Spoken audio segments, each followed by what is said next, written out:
नमस्कार दोस्तों, मैं हूं कृष्ण देवबन नक्सल। दोस्तों, कई बार लोग मुझे फोन करके पूछते हैं, और इसमें कई बार में ज्यादातर औरतें, कि मेरे जो बॉयफ्रेंड थे, जो अभी मेरे पति हैं, कई बरसों से मैं उन्हें जानती थी और वो अच्छे थे, ऐसे थे वैसे थे, उनकी ये क्वालिटीज थी, वो मेरी बात सुनते थे। लेकिन शादी हुई और वो बदल गए। अब वो सेम नहीं रहे, अब उनका रवैया कुछ और है। अब सवाल है कि इनका रवैया कुछ और क्यों है, ऐसा क्यों बदल गए? क्या मेरे साथ धोखा हुआ है? और मैं क्या करूं? क्योंकि मुझे ऐसे महसूस हो रहा है कि मेरे साथ धोखा हुआ है। I been cheated. अब ये ऐसे कैसे हो गया, क्यों हो गया? अब ये ऑफ कोर्स बहुत ही जनरल क्वेश्चन है, बहुत सारे लोगों से आता है, और हर एक के केस में थोड़ा थोड़ा तो सबका केस अलग होगा। उतने डिटेल में हम लोग जा नहीं सकते हैं, कभी कभी जाते भी हैं फोन कॉल में। लेकिन एक ब्रॉड जनरल बात मैं कहना चाहता हूं कि इसमें हम किस तरह से इस चीज को इंटरप्रेट करें, किस तरह से इन सवालों को और ऐसे सिचुएशंस को समझें। और ये सभी चीजें जो है ना दोस्तों, स्कूल में नहीं सिखाया जाएगा, कहीं भी नहीं सिखाया जाता है। ये टॉपिक्स पे कोई डिस्कस नहीं करता है, आपके धर्मगुरु भी डिस्कस नहीं करते हैं इन टॉपिक्स पे, फैमिली के टॉपिक्स पे, पति पत्नी के टॉपिक्स पे। और वो अगर आप बात करोगे तो वो कहेंगे भाई श्री राम का भजन करो या जो भी है। तो I don't think that is meaningful. आपको अगर भक्ति में जाके, भक्ति can be a good anaesthesia. आपको दर्द हो रहा है भाई, भक्ति का एक टैबलेट ले लो और आपका दर्द सुन्न हो जाएगा। मैं लाइफ के सिचुएशंस को फेस करने की बात कर रहा हूं, अपने फीलिंग्स को सुन करने की बात नहीं कर रहा हूं। तो अब ये सिचुएशन औरतों का है, एक्चुअली मर्दों का भी ऐसे सिमिलर सिचुएशन होता है, और मर्दों का थोड़ा सा सेक्सुअल साइड पे भी जाता है कि यार शादी से पहले जब वो मेरी गर्लफ्रेंड थी तो बहुत एंथुजियास्टिक थी, अमेजिंग थी बेड में। अब शादी हो गई है तो कुछ होता नहीं है यार, बार बार मैं उसको मैं मांगते रहता हूं और कुछ हो नहीं रहा है, नथिंग इज हैपनिंग। ठंडा पड़ गई, ऐसे कैसे हो गया? तो इसका जवाब है दोनों के लिए, बॉयफ्रेंड्स और गर्लफ्रेंड्स के लिए, कि वो बॉयफ्रेंड गर्लफ्रेंड वाला पर्सनालिटी था और ये हस्बैंड वाइफ वाला पर्सनालिटी है उनका। अरे husband wife, boyfriend girlfriend same होना चाहिए ना? सेम नहीं है, सेम नहीं है। पर्सनालिटीज अलग अलग होते हैं, लोगों के पर्सनालिटीज अलग अलग होते हैं, और उनकी बनावट थोड़े हद तक ये नेचुरल है, या थोड़े हद तक क्या बहुत हद तक ये नेचुरल है। और आपको ये नेचुरल है उतना एक्सेप्ट करना पड़ेगा, चाहे वो बदलाव आप एक्सेप्ट करो या न करो, आप रिजेक्ट करो, आप बगावत करो, आप झगड़ा करो, that is up to you. वो एक इंडिविजुअल डिसीजन है। लेकिन ये नेचुरल है, ऐसे होता है, इस बात को कबूल करना पड़ेगा। और यहां से ही आपको सॉल्यूशन मिलेगा। अगर कोई सॉल्यूशन है आपके सिचुएशन के लिए, सॉल्यूशन क्या हो सकता है? आप नाखुश हो, यू आर नॉट हैप्पी, आप कह रहे हो यार जिस लड़की से मैंने शादी किया वो बदल गई, या जिस लड़के से मैंने शादी किया अब वो सेम नहीं रहा, वो बदला बदला सा लग रहा है, मेरे साथ धोखा हुआ। Very very plain and simple, straight forward में। यानी एक्सपेक्टेशन और परफॉर्मेंस में एक मिसमैच है। मेरा एक एक्सपेक्टेशन था कि शादी के बाद वो ऐसे रहेगा, वो इस तरह से मेरे साथ बात करेगा, इस तरह से मेरे साथ बर्ताव करेगा, he will give me this type of respect, या he will give me this type of love. वो इस तरह से, इस प्यार के साथ, इस अंदाज में मेरे साथ बात करेगा। और पता चलता है यार वो बिल्कुल इंडिफरेंस के साथ बात कर रहा है मेरे साथ, और मुझे ऐसे लगता भी मैं उसे पहचान नहीं सकती हूं। तो ये मैं कैसे इस चीज को एडजस्ट करूं, क्यों एडजस्ट करूं? कैसे भी क्या? क्यों एडजस्ट करूं? क्यों एक्सेप्ट करूं भाई? क्यों एक्सेप्ट करूं? ये आदमी अलग है, बदल गया, सेम नहीं रहा। I am sorry. तो मैं जिससे शादी करना चाहती थी वो सेम नहीं रहा, तो क्यों मैं एडजस्ट करूं? ऑफ कोर्स लेजिटिमेट क्वेश्चन है, जेन्युइन क्वेश्चन है। इसके जवाब कई सारे हैं, लेकिन सबसे मेन पॉइंट ये है कि पहले आपको रियलिटी क्या है उसे देखना पड़ेगा, समझना पड़ेगा। यानी तथ्य क्या है, वहीं से आपका सॉल्यूशन निकलेगा, अगर सॉल्यूशन है तो। और सॉल्यूशन है ऐसा कोई गारंटी नहीं है। हर चीज का सॉल्यूशन नहीं होता है दुनिया में। रियलिटी में हर चीज का सॉल्यूशन नहीं होता है। Every problem cannot be solved. हर मर्ज के लिए दवा नहीं है। अब आपके मर्ज के लिए, आपके डिजीज के लिए दवाई है या नहीं है, ये हमें समझने के लिए पहले हमें समझना पड़ेगा कि ये है क्या, फिनोमिनन है क्या, ये कैसे हो रहा है। तो चलिए पहले इसकी बात करते हैं। होता क्या है दोस्तों, ये नेचुरल है, मैंने तो कह दिया। नेचुरल कैसे है? होता यह है कि हर एक के अंदर कई सारे पर्सनालिटीज होते हैं। आप अपने अंदर झांक कर देखिए, खुद आप सोच के देखिए कि आप अपने माँ बाप और भाई बहन के तरफ कैसे हो, घर का पर्सनालिटी कैसा है, बाहर जाके दोस्तों के साथ पर्सनालिटी कैसा है, ऑफिस में जाके आपके बॉसेस के साथ पर्सनालिटी कैसा है। अगर आप स्कूल में हो तो स्कूल या कॉलेज में हो तो स्कूल का पर्सनालिटी कैसा है, कॉलेज का पर्सनालिटी कैसा है, क्लासरूम के अंदर का पर्सनालिटी कैसा है, क्लासरूम के बाहर फ्रेंड्स के साथ में बैठते हो, कैंटीन में गप्पे मारते हो, तब आपका पर्सनालिटी कैसा है। पर्सनालिटी या कैरेक्टर, हम बेसिकली कैरेक्टर को इस तरह से, कैरेक्टर मतलब good character, bad character, character ढीला है, इसके हिसाब से नहीं कह रहे। कैरेक्टर मतलब यार कैरेक्टर में रहो, तुम एक किरदार निभा रहे हो, उस तरह से कह रहे हैं। तो आप एक किरदार, कैरेक्टर निभाते हो, हर एक जगह पे अलग अलग तरीके से निभाते हो। आपका कैरेक्टर अलग है। घर में फॉर एग्जाम्पल मैं मेरे बेटे की बात करता हूं। घर में बहुत स्ट्रांग विल्ड है, बहुत मुंहफट भी है, किसी का कुछ भी सुन के नहीं लेता है। तो आपको लगेगा अरे बाहर जाके झगड़ा करता होगा, क्योंकि घर में कभी भी किसी का सुन के लेता नहीं है और अपनी ही बात सामने रखता है और चलना चाहिए उस तरह से। तो बाहर जाके क्या झगड़ा करता होगा, यही है ना। और मैं देखता हूं कि नहीं, बाहर जाता है तो बहुत पोलाइट है, बहुत जबरदस्त पोलाइट है, मुझसे ज्यादा वो पोलाइट है। मैं बाहर जाके अग्रेशन दिखाता हूं, वो बाहर जाके पोलाइटनेस दिखाता है। जहां पर अग्रेशन मेरे हिसाब से दिखाना चाहिए, वहां पे भी वो पोलाइटनेस दिखा रहा है। मैं वहां पे अग्रेसिव हो जाता हूं ऐसे सिचुएशंस में। तो उसका पर्सनालिटी घर का कुछ और है, बाहर निकलते ही उसका पर्सनालिटी बदल जाता है। वो डर नहीं रहा है, इट इज नॉट फियर, लेकिन उसका एक एडेप्टेशन है। उसका स्कूल का पर्सनालिटी कुछ और था।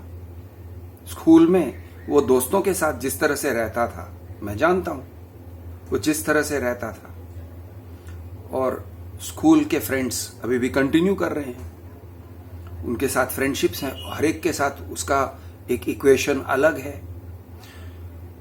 बहुत स्ट्रांग पर्सनैलिटी है, लेकिन माफ कर देता है, कई बड़ी बड़ी बातों को माफ कर देता है। मैं कहता हूं यार तूने ऐसे माफ कैसे किया इस चीज को, तेरे दोस्त ने तेरे साथ ऐसे किया, माफ कर दिया। माफ कर दिया मतलब दिल पर भी नहीं लिया, ऐसे कैसे हो गया। घर में अगर यही बात होती तो बहुत दिल पे ले लेते हो, बाहर जाके दिल पे लेते ही नहीं हो, ऐसे कैसे।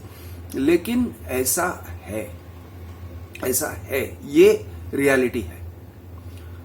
सेम वे वो जब जाता है अपने गर्लफ्रेंड के साथ मिलता है, अगर वो यानी वो लोग टाइम स्पेंड करते हैं, तो अभी क्या होता है, होता ये है कि जब वो बाहर जा रहा है उसकी गर्लफ्रेंड से मिलने, तो वो अपनी आउटसाइड पर्सनालिटी को लेके जा रहा है। उसके साथ बात कर रहा है अपनी आउटसाइड पर्सनालिटी के साथ। तो आउटसाइड पर्सनालिटी क्या है? बहुत पोलाइट है, बहुत जेंटल है, amazing polite, very respectful, very gentle, very, वो सब दिखा रहा है। करेक्ट? अब समझो कि उनकी शादी हो गई, अब वो घर लेके आएगा। अब जब वो घर लेके आएगा, वो घर की एक सदस्य हो जाएगी, चाहे वो अलग रहें या चाहे वो हमारे साथ में रहें, लेकिन घर की एक सदस्य हो जाती है। अब घर के सदस्यों के साथ वो कैसे रहता है? उसकी पर्सनालिटी अलग है, उसकी पर्सनालिटी बहुत स्ट्रांग है। वो बहुत स्ट्रांग लाइंस ड्रॉ करता है कि भाई ये मैं करूंगा, ये मैं नहीं करूंगा, अपने मन से करूंगा, ऐसे ही करूंगा, दूसरे तरीके से नहीं करूंगा। कम्स अक्रॉस, आप रूड कहो, आप स्ट्रेट फॉरवर्ड कहो, आपको जो जिस भाषा में कहना है कहो। रूड कहने वाले रूड भी कहते हैं कि बड़े बड़े रूड हो यार, यानी बिल्कुल काट देते हो, बात काट देते हो। तो ये घर का पर्सनालिटी। तो अब सेम घर का पर्सनालिटी अगर उसकी पत्नी होके कोई, उसकी गर्लफ्रेंड अगर उसकी पत्नी हो जाती है, तो ये पर्सनालिटी को फेस करना पड़ेगा। ये पर्सनालिटी उसके लाइफ में आने वाला है। अब अगर वो इस बात को पहचानती है पहले से, तो और वो समझौता कर लेती है, वो उस पर्सनालिटी को पहचान लेती है कि ये है, ऐसा है, इस चीज के साथ मुझे जीना है, ये पर्सनालिटी के साथ मुझे खुश रहना है। क्या मैं खुश रह सकती हूं? यस, नो, ये फैसला लेना है, क्लियर कट लेना है। अगर वो फैसले में वो गलत पड़ गई, अगर ऐसे सोचा नहीं नहीं वो मेरे साथ में ऐसा ही है, वो ऐसा ही रहता है, ऐसे ही रहेगा मेरे साथ, तो वो एक पर्सनल रिलेशनशिप नहीं, मेरे साथ वो ऐसा है, तुम्हारे साथ किस कॉन्टेक्स्ट में ऐसा है, तुम्हारे साथ वो आउटसाइड पर्सनालिटी को लेके ऐसा है, स्टडी है, लंबे समय से है, 3 साल से है, 4 साल से है, ज्यादा है, लेकिन वो पर्सनालिटी कौन सा है? वो आउटसाइड पर्सनालिटी है। घर आती है तो क्या बन के आती है? मेहमान बन के आ रही है। आउटसाइड पर्सनालिटी यानी उसकी मेहमान नवाजी हो रही है, वो मेहमान नवाजी कर रहा है। जिस दिन वो घर की सदस्य बन गई, मेहमान नवाजी खत्म हो जाएगा। घर वालों के साथ किस तरह से बात किया जाता है, वो पर्सनालिटी सामने आने वाला है। वो कौन सा पर्सनालिटी है? टफ पर्सनालिटी है। अच्छा है, बुरा नहीं है, इट्स नॉट बैड। मैं मेरे बेटे का बहुत बड़ा फैन हूं, लेकिन बहुत क्लियरली वो उसका एक स्ट्रॉन्ग पर्सनालिटी है जो आउटसाइडर्स को पता नहीं है। आउटसाइडर्स को उसके साथ डील, उस पर्सनालिटी के साथ डील नहीं करना पड़ता है। ये होने वाला है। तो सभी औरतों से मैं ये कह रहा हूं और मर्दों से भी, तुम्हारे साथ तुम्हारी गर्लफ्रेंड और तुम्हारे बॉयफ्रेंड, जो मर्दों से कहता हूं, तुम्हारी गर्लफ्रेंड जो दिखा रही है मतलब दिखावा नहीं कर रही है, ड्रामा नहीं कर रही है, वो उसका पर्सनालिटी है। वो गर्लफ्रेंड टू बॉयफ्रेंड वाला एक पर्सनालिटी से डील कर रही है तुम्हारे साथ। उसके घर के अंदर वो क्या करती है जाके पहचानो एक बार। अगर उसकी मां से बात करोगे और पता चलेगा कि वो झगड़ा करती है, वो चिल्लम चिल्ली करती है, it's not a bad thing. झगड़ा करना is not a bad thing. In fact मैं कहूंगा झगड़ा करना एक नेसेसरी लाइफ स्किल है। आपको अगर अपना एक स्पेस बनाए रखना है, अपने लिए आप जो चाहते हो उस चीज को अगर लाइफ में हासिल करना चाहते हो, तो झगड़ा करने को भी आना चाहिए। और झगड़ा किस तरह से किया जाना चाहिए वो भी एक बड़ी बात है कि किस तरह से, what is a good fight, what is a fair fight. यानी मुक्केबाजी कर रहे हो तो गोटे पे मत मारो, ये फेयर फाइटिंग होता है। तो वो fight, does she fight clean, does she fight dirty, क्या वो रो देती है? इंग्लिश में कहते हैं turn on the water works, यानी रोने का ड्रामा करना, रो के आपको पिघला देना। तो इस तरह से क्या वो रोती हैं आपकी गर्लफ्रेंड? घर में क्या ड्रामा होता है उसका, उसके घर वालों के साथ, उसके भाई बहन के साथ, उसके माँ बाप के साथ? जाके पहचानो, जाके देखो, जाके स्टडी करो, और थोड़ा सा डिस्पैशनेटली स्टडी करो।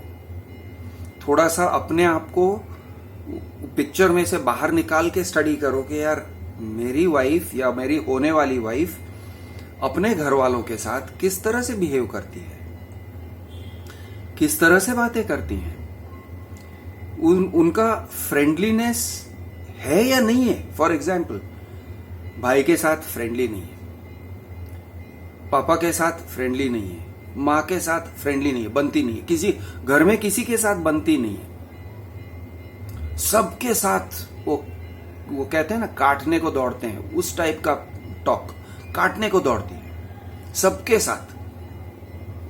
तो एक बार भैया सोच लो कि वो आपकी पत्नी बनेगी तो उसके पिता के साथ जो व्यवहार है, उसकी माता के साथ जो व्यवहार है, भाइयों के साथ, बहनों के साथ जो व्यवहार है, सम वर्जन ऑफ दैट आपके साथ वो व्यवहार होने वाला है। सम वर्जन ऑफ दैट, 100% नहीं है। अब ये हो सकता है कि उसके माँ बाप में खामी है, उसके भाई बहन में खामी है, उनकी अपनी पर्सनैलिटी में खामी है, ठीक है, मान के चलते हैं। लेकिन फिर भी हो सकता है उनके अंदर उनका स्टाइल जो है वो आपका स्टाइल नहीं है, आपका स्टाइल कुछ और है।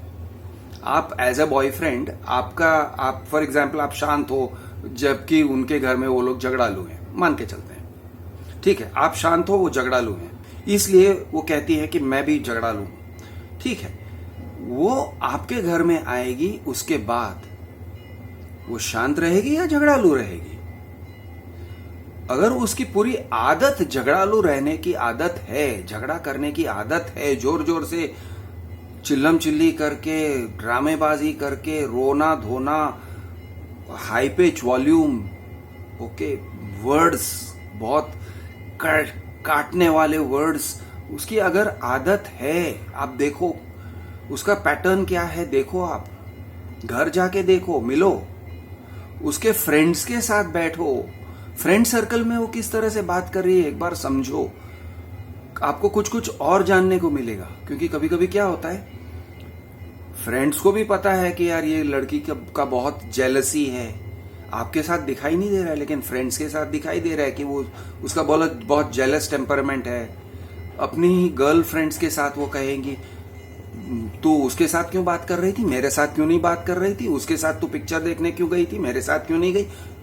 तो एक आपको और वो नरेट भी करेगी कभी कभी आपको कि मेरी फ्रेंड ने वो ऐसे कैसे उसने कर दिया, वो अपने फ्रेंड्स के साथ पिक्चर देखने चली गई और मुझे छोड़ के चली गई। अब जो भी है आप सुनो, लिसन टू द कॉन्वर्सेशन। मर्दों को एक या बॉयफ्रेंड्स को एक सिंपल एडवाइस दे रहा हूं, गर्ल्स को भी सेम एडवाइस। सामने वाला जो कह रहा है अपने फ्रेंड्स के बारे में, अपने दिन में क्या क्या हुआ है, ऑफिस में क्या क्या हुआ, उसके माँ बाप के साथ क्या क्या हुआ, घर में क्या क्या फाइट हुआ, जो भी हुआ, जो शेयर करता है उसको ठीक से सुनो, हियर इट। आपको उसके अंदर से मैसेजेस मिलेंगे, वो मैसेजेस को प्रोसेस करो, ठीक से प्रोसेस करो, सही तरह से प्रोसेस करो डिसीजन मेकिंग के लिए। क्या ये बंदी या क्या ये बंदा घर में स्टेबल है या नहीं है, उसका घर का पर्सनालिटी क्या है, उसका ऑफिस का पर्सनालिटी क्या है, उसके फ्रेंड्स की पर्सनालिटी के साथ वो कैसे ये कर रहा है, इंटरैक्ट कर रहा है, उसके फ्रेंड्स के एनवायरनमेंट में वो क्या बन रहा है, कैसे बन रहा है, उसके यानी इन जनरल आप देखो वो कैसे बिहेव करता है, वो बात कर रहा है, वो उसके कंप्लेंट्स क्या है, वो किस चीज को लेके कंप्लेंट करता है, ये सब आप देखोगे, एक बार समझोगे, फिर अगर उससे शादी करते हो, चांसेस आर आपको डिसअपॉइंटमेंट नहीं होगा। कम से कम थोड़ा बहुत तो डिसअपॉइंटमेंट है, it is written in the script, honeymoon is over, आपको डिसअपॉइंटमेंट होना है थोड़ा बहुत, या 80%, मैं बोलता हूं 50% तो श्योर शॉट डिसअपॉइंटमेंट होना है। आपने जिस चीज को गोल्ड स्पॉट समझा था वो निकला रसना। ये होना है, ये होने को, ये डेफिनेटली होना है, इतना समझ के चलो। लेकिन रसना है और कोई बकवास और चीज नहीं है, शिट जूस नहीं है, पेशाब नहीं है। इस बात के लिए आपको अपने आप को तैयार करना है। इसलिए आपका डिसीजन मेकिंग प्रोसेस होना चाहिए कि ये बंदा घर पे कैसा है, दोस्तों के साथ कैसा है, उसके दूसरे पर्सनालिटीज कैसे हैं, उसके दूसरे पर्सनालिटीज, हर एक के 3-4 पर्सनालिटीज हैं। अपने भाइयों के साथ वाला एक पर्सनालिटी है, अपने घर वाला एक पर्सनालिटी, अपने स्कूल वाला एक पर्सनालिटी, अपने पेरेंट्स के साथ एक पर्सनालिटी, अपने टीचर्स के साथ एक पर्सनालिटी है, बहुत सारे पर्सनालिटीज हैं।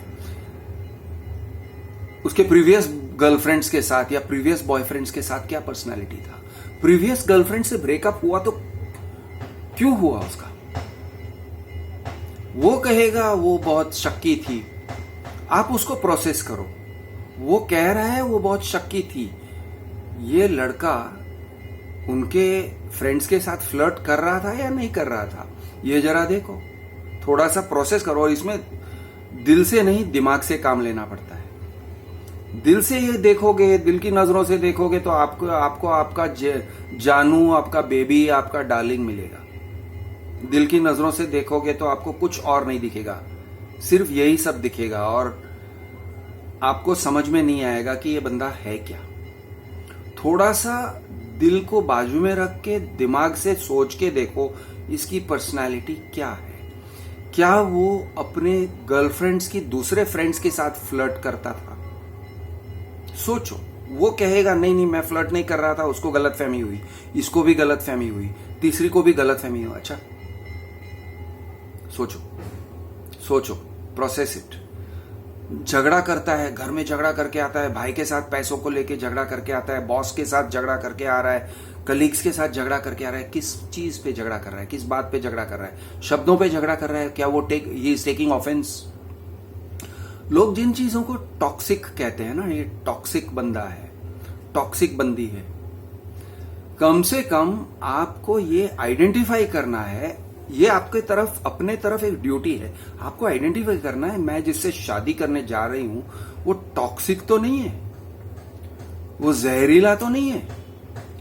इतना थोड़ा सा क्रिटिकल माइंड के साथ आप देखोगे तो कोशिश करके आप पहचान सकते हैं।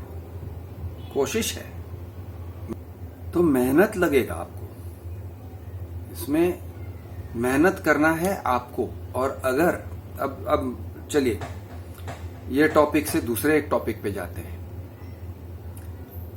ये डिसइल्यूजनमेंट जो हो रहा है, एक तो आप कहते हो यार मेरी शादी हो गई और पता चलता है कि मेरा बॉयफ्रेंड एक अलग ही पर्सनालिटी है, मेरा हस्बैंड एक अलग पर्सनालिटी है। यानी जब वो मेरा बॉयफ्रेंड था तो उसका पर्सनालिटी अलग था, और जब वो हस्बैंड बन गया तो उसका पर्सनालिटी अलग है।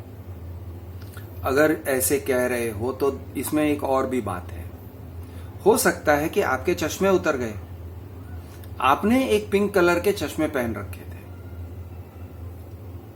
आपने ये सोच के रखा था ये कितना अच्छा है, कितना ब्यूटीफुल है, ये कितना डार्लिंग है, मेरा जानू है, ये मुझे कितना अटेंशन देता है, और आपने एक चश्मे पहन रखे थे, पिंक कलर के चश्मे।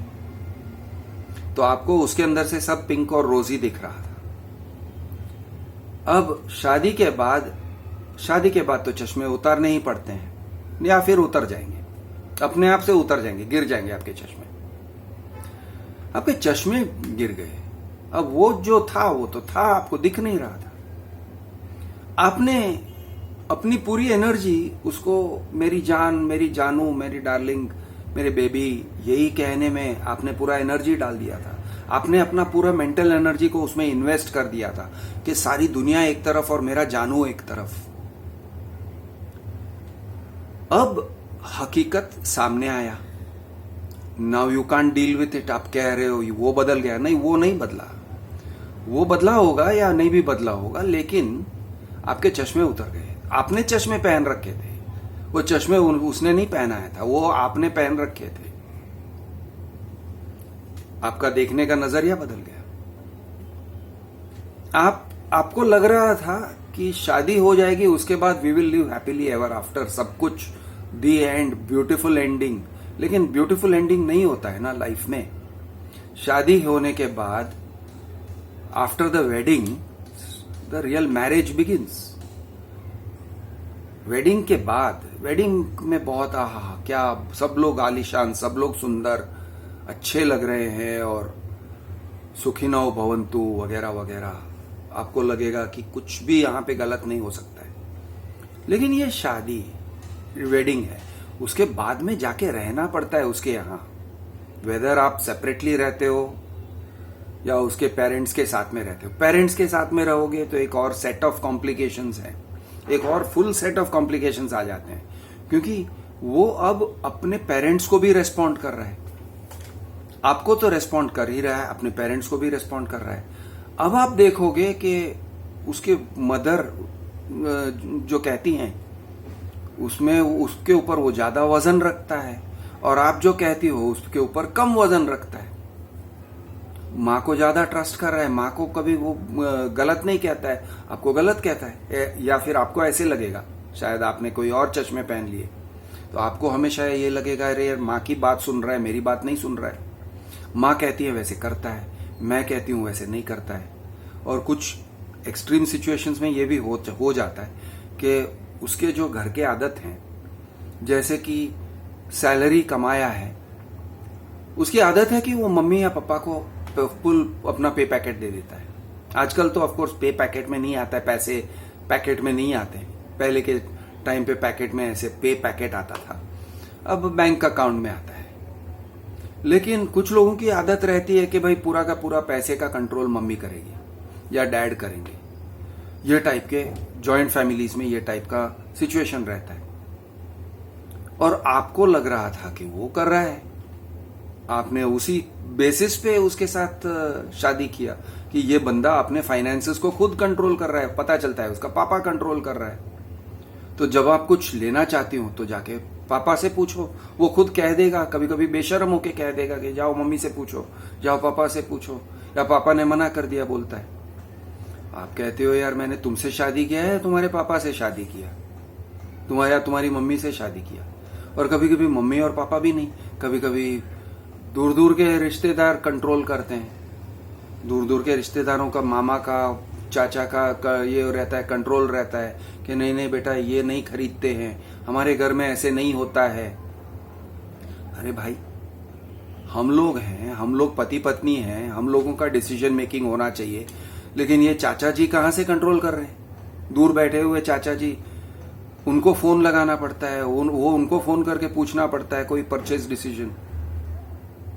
मैं अपने पैसों से खुद एक कार खरीदना चाहती हूं, अपने पैसों से, लड़की कह रही है जो सैलरीड है, या मेरे बाप के दिए हुए पैसे से मैं खुद अपने लिए एक कार या स्कूटर खरीदना चाहती हूं।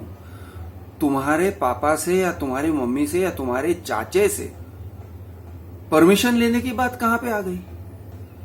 तो फैमिलीज में बड़े कॉम्प्लिकेटेड रूल्स होते हैं। जॉइंट फैमिलीज में ऐसे ऐसे कॉम्प्लिकेटेड रूल्स होते हैं जिनको आप समझ भी नहीं सकते हो। यार परमिशन लेना पड़ता है। अरे अपने पैसों को खर्च करने के लिए तुम्हारे चाचे से क्यों परमिशन लूंगी मैं? यह टाइप का सिचुएशन हो जाता है। ये mostly girls in joint family, Indian joint families, ये होता है। अब deal with it. Deal with it मतलब क्या ऐसे आपको चलाना चाहिए? मत चलाओ, ठीक है। बात करो, अपने पति से बात करो, बोलो, उसको कन्विंस करो। उसको कन्विंस करना पड़ेगा कि ये आप जिस रूल सेट, आपका जो रूल सेट है, घर का रूल सेट है, आपने बचपन से लेके अभी तक पाला होगा। लेकिन अब आप भाई एक गृहस्थ हो, आप एक मेरे पति हो, यानी आप दशरथ पुत्र राम नहीं हो, आप सीतापति राम हो, तो आपको अपना प्रायोरिटी बदल लेना चाहिए। और प्रायोरिटी बदलने के साथ रूल्स बदलते हैं, क्योंकि आपका पोजीशन घर के अंदर आपका पोजीशन बदल गया है। अब रूल बदलने के लिए, घर के अंदर के जो रूल्स हैं उसको बदलने के लिए जो थोड़ा बहुत घर्षण करना पड़ेगा, संघर्ष करना पड़ेगा, फ्रिक्शन, ओके, रेजिस्टेंस देना पड़ेगा, या हो सकता है कि घर में महाभारत होने वाला है जब आप या हम दोनों मिलके लड़ेंगे। हो सकता है कि घर में महाभारत होगा, तो महाभारत अगर होता है तो होने दो, लड़ना पड़ेगा, लड़ लेंगे। आपको अपने पति को मनाना चाहिए, डिस्कस करना पड़ेगा। अब डिस्कशन में वो उतरते हैं कि नहीं, या अवॉइड करते हैं डिस्कशन को, आपसे भागते हैं, आपसे यानी आपसे बैठ के बात नहीं करते हैं, या आपकी बात को झाड़ देते हैं, ब्रश ऑफ कर देते हैं, है ये सिचुएशन है। अब आप इस सिचुएशन के अंदर लैंड हो चुकी हो, आपके सामने ऑप्शंस क्या है, सारे ऑप्शंस को देखो एक बार क्लियरली। और एक ऑप्शन, अगर आप बिल्कुल उसके साथ रह ही नहीं सकते हो, तो एक डाइवोर्स वाला ऑप्शन है, बड़ा फक्ड अप ऑप्शन है, गंदा वाला ऑप्शन है, लेकिन क्या करें, गंदे वाले ऑप्शन को भी लेना पड़ता है कभी कभी। अब उससे क्या हो सकता है, मैं डाइवोर्स करूंगी तो कहाँ रहूंगी, कैसे रहूंगी, मेरे घर वाले किस तरह से डील करेंगे, तो ये लाइफ है, दैट इज अ प्रॉब्लम। तो आपको ये सब डील करना है। या फिर और एक मैं बात कहूं औरतों को खास करके, भाई अगर पति को अपने वश में करना चाहती हो तो करो। उसकी माँ ने वश में कर रखा है मेरे पति को, उसकी माँ ने वश में कर रखा है, ऐसे कहती हैं बहुत सारी औरतें, वश में कर रखा है। अब वश में मतलब क्या, तो वश में मतलब उसके साइकोलॉजी को वो कंट्रोल कर रहे हैं, ठीक है, उसकी माँ साइकोलॉजी को कंट्रोल कर रही है। जैसे उसकी माँ एक औरत है, वैसे आप भी एक औरत हो। उसकी माँ उसके साथ सेक्स तो नहीं कर सकती है, आप कर सकते हो। उसके दिमाग को कंट्रोल कर सकते हो, उसको रिवॉर्ड दे सकते, you have a reward system, करो ना कंट्रोल, आप करो ना कंट्रोल, आप you have something to reward him with. उसकी माँ उसको क्या रिवॉर्ड करेगी, किस चीज से रिवॉर्ड करेगी? उसकी माँ उसको गिल्ट ट्रिप कर सकती है, उसके पिता उसको गिल्ट ट्रिप करेंगे, तुम उसे रिवॉर्ड कर सकती हो। तो तुम्हारे पास एक सिस्टम है, जगह पे है, तो उसे वश में करो यार। अब जैसे भी करते हो, साम दाम दंड भेद, अपने पति को अपने तरफ खींचना या फिर एडजस्ट हो जाना, अपने पति के जो सर्कमस्टेंसेस है उसमें एडजस्ट हो जाना, ये तो आपका काम हो गया, ये लाइफ का प्रोजेक्ट हो गया। अब इस प्रोजेक्ट को कैसे अच्छी तरह से फुलफिल कर सकते हो, करो। और अगर आपको लगता है नहीं ये मैं बिल्कुल बर्दाश्त के बाहर है, ऐसे नहीं कर सकती हूँ, ठीक है, तो बाहर का रास्ता ढूंढो, डाइवोर्स करने का रास्ता ढूंढो, करो। अब वो करने में प्रॉब्लम्स हैं, हाँ प्रॉब्लम्स हैं। अब वो उसमें भी जितना खून खराबा कम होगा, खून खराबा का मतलब मैं लिटरल खून खराबे की बात नहीं कर रहा हूं, लेकिन जितना क्लीन रास्ते से तुम निकल सकती हो, जितना कम रेजिस्टेंस के साथ तुम निकल सकती हो, जितना कम पेन के साथ तुम निकल सकती हो। अगर टोटली इंटॉलरेबल है, ये चल ही नहीं सकता है, ऐसे हो ही नहीं सकता है, ये मैं जीते जी मर रही हूं, मेरा दम घुट रहा है इस घर में। फर्स्ट ऑफ ऑल ड्रामा को छोड़ के सोचो, ड्रामेबाजी को छोड़कर सोचो एक बार, क्या सचमुच इतना बुरा है, या अपने ड्रामेबाजी के अंदर तुम सिचुएशन को और भी बुरा समझ रही हो, जो जितना बुरा नहीं है उससे ज्यादा बुरा दिमाग में बना लिया है। अगर ऐसा है तो भाई अपनी मानसिकता को कंट्रोल करो, अपनी साइकोलॉजी को कंट्रोल करो। और अगर सचमुच में बहुत बुरा सिचुएशन है, टेरिबल सिचुएशन है, ठीक है, तो फिर करो, डाइवोर्स प्रोसीडिंग स्टार्ट करो, सोचो, प्लान करो किस तरह से करना है। शायद अपने पिता से एक बार जाके या अपने भाई से जाके एक बार मिलो, बात कर लो, देख लो वहां पे आपको कितना हेल्प मिलेगा या आपको कितना सपोर्ट मिलेगा या नहीं मिलेगा। कुछ फैमिली सपोर्टिव होते हैं, किसी के बहकावे में मत आओ, ऐसे मत, अरे उसको मैं मार डालूंगा, उसको मैं ऐसे करूंगा वैसे करूंगा, वो सब मत करो, ड्रामेबाजी मत करो। क्लीन रास्ता ढूंढना पड़ेगा। मैं तो यही सजेस्ट करूंगा। कुछ लोग वकील से बात करोगे तो वकील कहेगा अरे उससे मेंटेनेंस लो, ये लो वो लो, फाड़ के ले लो, चीर के ले लो, जितने पैसे खींच के ले सकते हो ले लो। भाई वो भी एक तरीका है, केस डालो, फॉल्स केसेस डालो, वो भी एक तरीका है। ये लोग एडवाइस करते हैं, लॉयर्स एडवाइस करते हैं। मेरे हिसाब से उसका लाइफ तो मैस हो ही जाएगा, आपका भी लाइफ मैस हो जाता है। ये सब करने में उसका लाइफ तो मैस हो ही जाएगा डेफिनेटली, उसकी जिंदगी बर्बाद हो जाती है, ठीक है। लेकिन साथ में आपकी जिंदगी भी बर्बाद हो जाती है, औरतों की जिंदगी भी बर्बाद होती है। और जब वो उस रास्ते पे निकल पड़ती हैं ये एडवाइस लेके, वकीलों के एडवाइस लेके, तब उनको पता नहीं चलता है कि ये कितना फक्ड अप एडवाइस है। तब उनको पता नहीं चलता है, तब उनको लगता है कि नहीं नहीं ठीक है, मेरे पास 10 लाख 15 लाख 20 लाख 50 लाख अगर मिल जाएगा। वकील इस तरह के लालच भी देते हैं, तुम लड़ो बेटा, हम हैं तेरे साथ, तुम झूठ बोलो, तुम बोलो कि उसने मुझे पीटा, तुम बोलो उसने डाउरी हैरेसमेंट किया, ये सब काम करवा देते हैं। उसके बाद क्योंकि सामने वाला कुछ चुप तो नहीं बैठेगा, कुछ तो करेगा, अपने बचाव में करेगा। अब जो भी वो बचाव में करता है वो बेसिकली ड्रैग आउट होने वाला है। जो काम तुम्हारा डाइवोर्स होके 2 साल में खत्म हो जाना चाहिए, उसको 15 साल लगेंगे, 20 साल लगेंगे, तब तक तुम भी मूव ऑन नहीं कर सकती हो, वो भी मूव ऑन नहीं कर सकता है। और अब वो बैर रखेगा, वो कहेगा ये बंदी ने मेरी लाइफ बर्बाद कर दी, अब मैं देखता हूं कि वो खुशी से कैसे रह सकती है। कोर्ट से ऑर्डर मिलता है, वो कोर्ट ऑर्डर का पालन नहीं करता है। 2-2 3-3 साल तक आप लड़ते रहोगे कोर्ट के ऑर्डर का पालन करवाने के लिए। झक मार के 3 या 5 साल या 10 साल के बाद वो कोर्ट ऑर्डर का पालन करेगा। कोर्ट्स भी बड़े ठंडे हैं, वो उतने आपके तरफ ये नहीं है, सिंपैथेटिक नहीं है। कोर्ट ऑर्डर करेगा कि चलो भाई इसको 30,000 मेंटेनेंस दे दो महीने का, नहीं देता है वो नहीं देता है, देता ही नहीं है। जाओ लड़ो, तुम्हारे भाई तो तुमको सपोर्ट कर रहे हैं ना, जाओ बैठो, तुम्हारे भाई के गोद में बैठो और लड़ो, जाओ जितना लड़ना है लड़ो और देखो क्या होता है। चाइल्ड सपोर्ट नहीं देते, जाओ कर लो।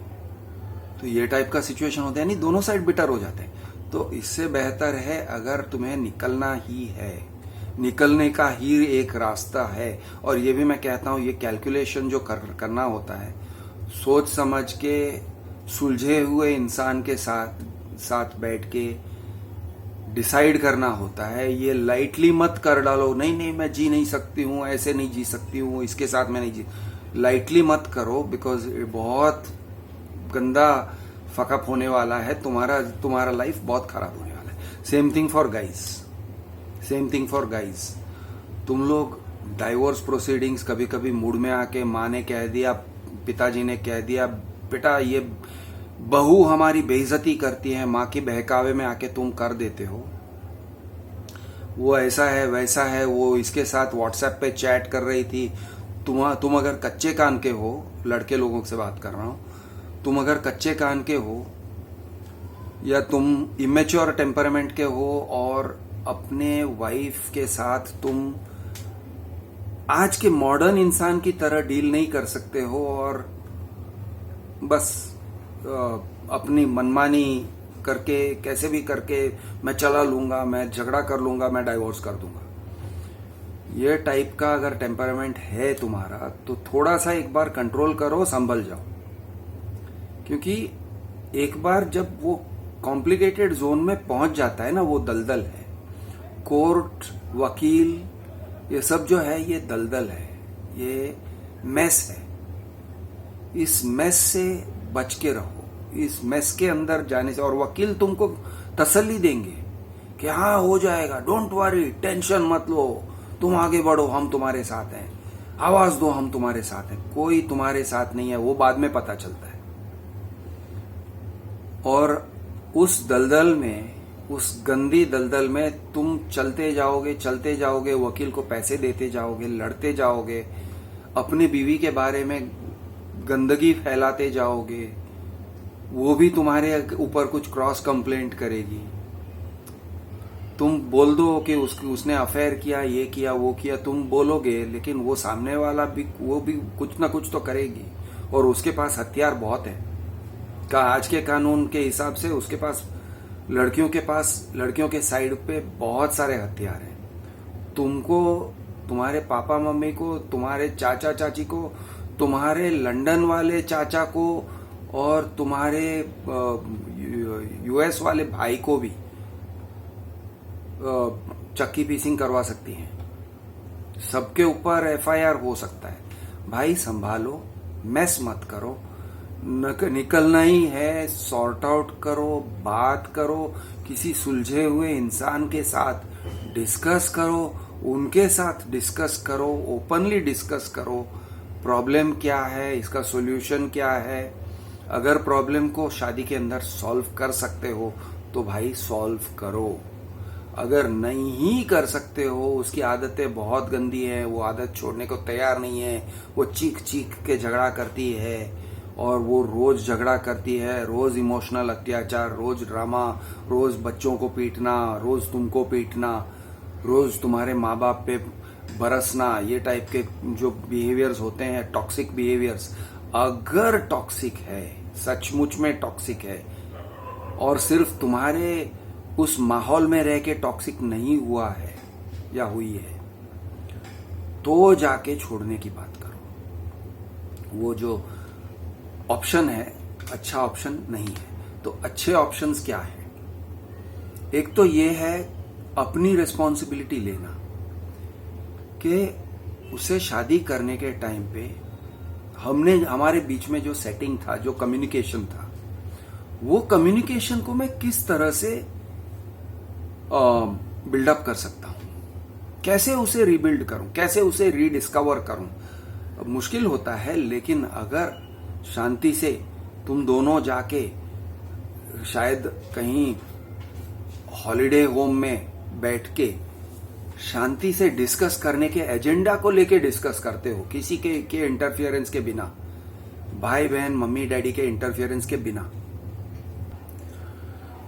सबके इंटरफियरेंस को छोड़ छाड़ के सिर्फ आप दोनों बैठो या किसी सुलझे हुए कॉमन फ्रेंड को लेके साथ में बैठो और अपने जो इश्यूज हैं खुलकर मैच्योर इंडिविजुअल्स की तरह, वो चाहे जो भी हो, बात करने के तरीके, लड़ने के तरीके, ओके, इंसल्ट करने की बात, पैसों की बात, पैसों की लेन देन की बात, ओके, जिस तरह से बेसिकली मैं कहता हूं रूल सेट, आपके बीच में जो रूल्स हैं वो रूल्स को रीनेगोशिएट करना पड़ता है।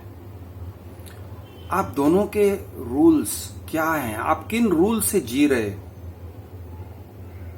आपके बेसिक फंडे क्या है, फंडाज ऑफ योर मैरिज, इसका डिस्कशन करो। साथ में बैठ के डिटेल में डिस्कशन करोगे तब जाके धीरे धीरे, और एक ही शॉट में सभी प्रॉब्लम सॉल्व नहीं होते हैं, हो ही नहीं सकते हैं, जिंदगी में नहीं होने वाले हैं। आपने अगर 10% प्रोग्रेस किया तो वो 10% प्रोग्रेस है, और हर एक चीज में प्रोग्रेस ऐसे ही होता है। 5%, 10%, 2%, थोड़ा सा बदलाव, थोड़ा सा बदलाव, थोड़ा सा बदलाव, थोड़ा सा एडजस्टमेंट, थोड़ा सा एडजस्टमेंट, और हमेशा गिव एंड टेक।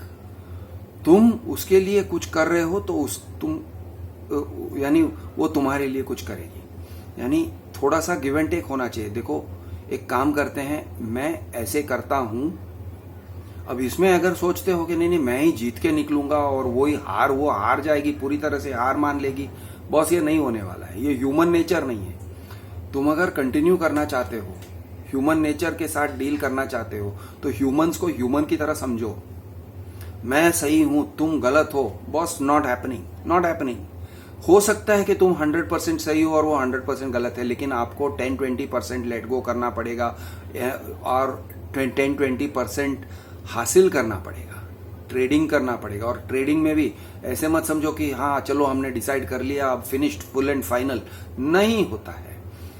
थोड़ा थोड़ा करके इम्प्रूवमेंट्स करते हैं रोज के लिए। वो कहते हैं ना, take one day at a time के फंडे होते हैं। एक एक दिन, एक एक घंटा, चलो भाई देखो, तुम इस तरह से मेरे साथ झगड़ा नहीं करोगी, मैं इस तरह से तुम्हारे साथ बिहेव नहीं करूंगा, आगे से मेरा तुम्हारा कोई भी डिस्प्यूट है, मैं ऐसे करूंगा, तुमको अंदर बुला लूंगा, तुम्हारे साथ रिस्पेक्टफुली बात करूंगा, मम्मी डैडी के साथ में सामने तुम्हारा बेइज्जती नहीं करूंगा, तुम्हारे ऊपर नहीं चिल्लाऊंगा, तुम भी ऐसे करोगी, ये करोगी, वो करोगी, ये नहीं करोगी, वो नहीं करोगी।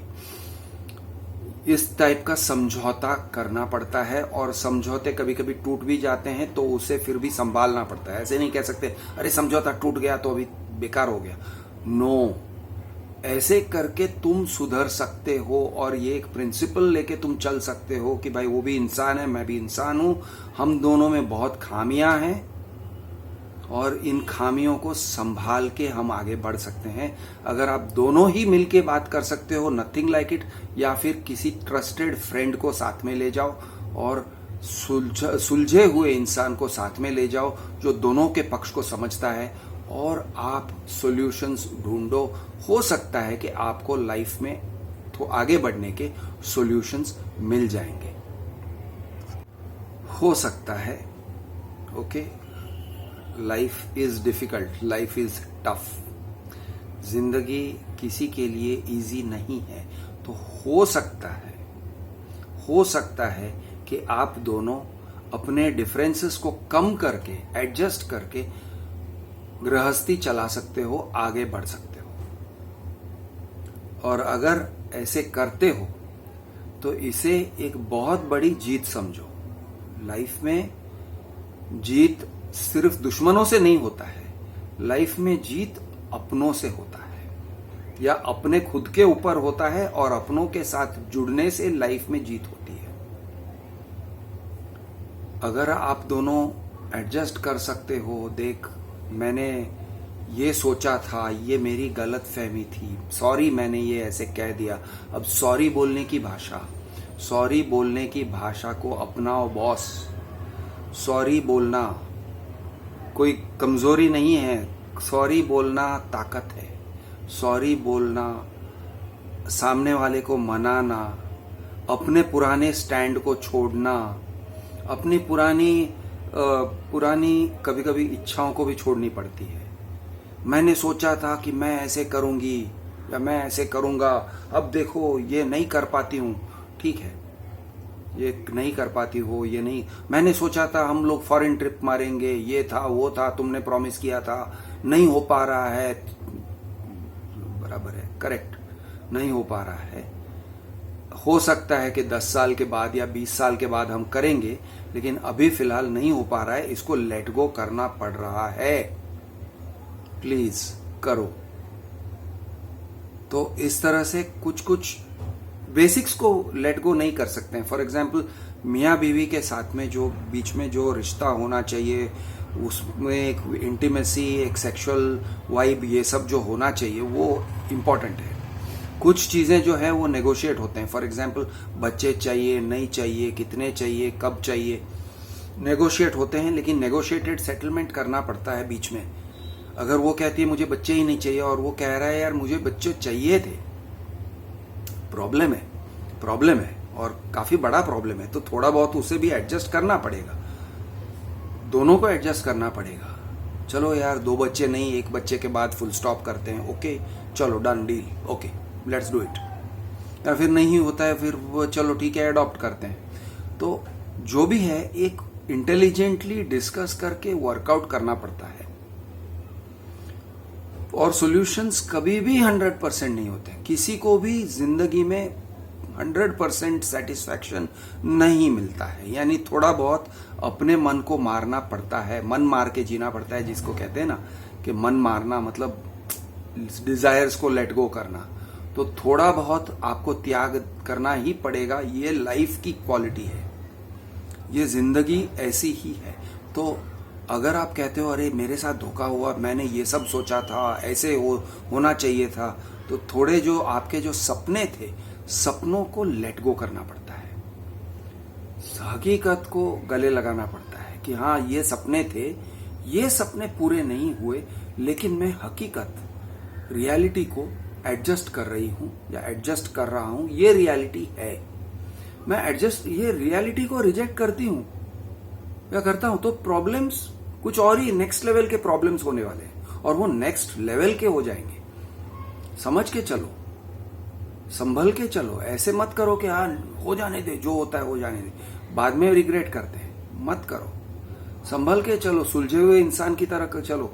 बॉस को कभी, यानी आपका ऑफिस में बहुत मन करता होगा कि खींच के बॉस को थप्पड़ मार दूं या बॉस की धुलाई कर दूं। हाँ करो, तुम कर सकते हो। अपना ईगो सेटिस्फाई भी हो जाए कि मैंने बॉस को ऐसे धोया कि उसको टेबल के नीचे पटक पटक के धोया है, उसको वो जाके अपने डेस्क के नीचे छुप गया था। हाँ वो सब हो गया। उसके बाद पुलिस केस भी हो गया, सीसीटीवी फुटेज में तुम्हारा असॉल्ट भी दिख गया, और तुम अब जेल में चक्की पीसोगे क्योंकि तुमने अपने बॉस को धोया। तो ऑब्वियसली तुमको अगर लगता है कि लाइफ मजे ही है और मैं जो चाहता हूं वो कर सकता हूं या कर सकती हूं, ऐसे नहीं है। ऑब्वियसली कॉन्सिक्वेंसेस है इसमें, हर एक चीज में एक कॉन्सिक्वेंस है, तो मैरिज में भी एक कॉन्सिक्वेंस है।